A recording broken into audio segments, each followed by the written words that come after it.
Shot d'écho à l'heure de latte. Quand nous habitions aux États-Unis, mon fils Yvan, qui avait alors 7 ans, m'a demandé de l'accompagner à une sortie scolaire. Mrs. Schultz, sa maîtresse, avait prévu une visite du Farmer's Market de notre quartier.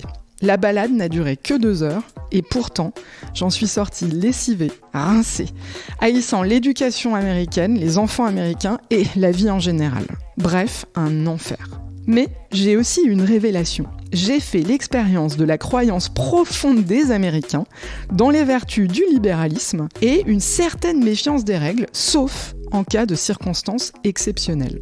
Et aussi, ce qui fait que nous sommes, nous Français, finalement, si différents d'eux. Enfin, c'est ainsi que je me suis consolée. Alors, j'arrive à 8h20. Comme, lors d'une sortie en France, je me suis vue attribuer un groupe d'enfants. Mais là s'arrête la comparaison. Les 8 gamins courent dans tous les sens.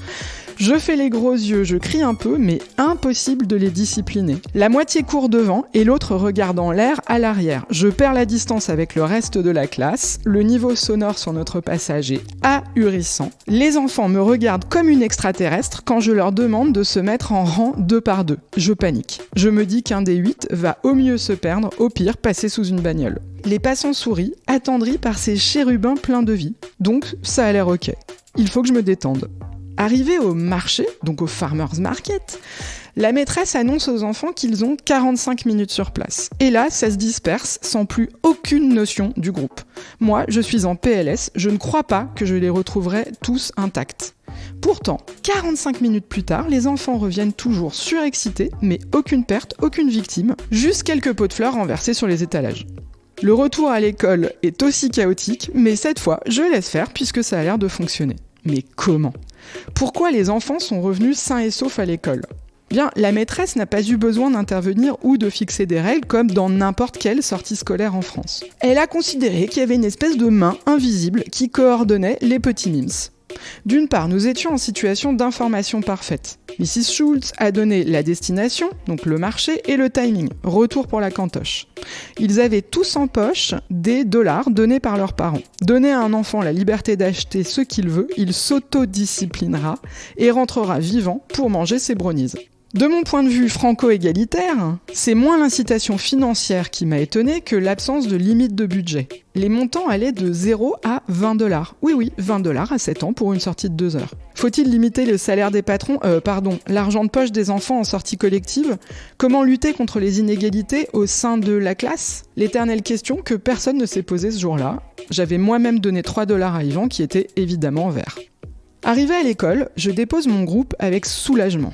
Et là, j'assiste à une scène très étonnante. Il est 12h30, c'est l'heure de la lunchbox. Dans la cour, les élèves sont réunis en rang 2 par 2. Et alors là, il n'y en a pas un qui moufte. Silence absolu. Miss Rose est aux commandes. La fameuse marâtre de l'école dont mes enfants me parlent depuis septembre.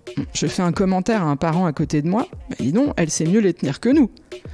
En réalité, il m'explique que Miss Rose a assisté à une tentative de fusillade, un mass shooting, dans l'école où elle travaillait avant. Il n'y a pas une victime, mais depuis, elle se fait obéir à la lettre, au cas où il faudrait demander aux enfants de se coucher par terre et ne plus parler. Bon, cette histoire est effroyable, mais passé le choc, je me dis que Miss Rose représente le régulateur sur les marchés financiers. Cette histoire se passe peu de temps après la grande crise des subprimes de 2008. Et cette crise nous a montré que quand les investisseurs paniquent et que c'est le chaos total sur la liquidité, l'autorégulation de marché ne fonctionne pas. Au contraire, les prix chutent, la liquidité s'assèche et la panique précipite la crise. Il faut alors l'intervention d'une banque centrale pour restaurer le marché. Et après une crise financière, le régulateur est beaucoup plus légitime pour imposer des règles strictes et discipliner les investisseurs. C'est bien ce qui s'est passé après la crise. Le cadre réglementaire sur les banques établi à la suite de la crise de 2008 a été énormément renforcé, et en particulier bien plus aux États-Unis qu'en Europe. Les montants financiers imposés aux banques pour sanctionner leurs abus ont été aussi plus importants là-bas qu'ici. Mais la nécessité des règles strictes n'a qu'un temps. Chasser le naturel, il revient au galop. Miss Rose partira bientôt à la retraite et on oubliera de se ranger en rang 2 par 2 jusqu'au prochain mass shooting.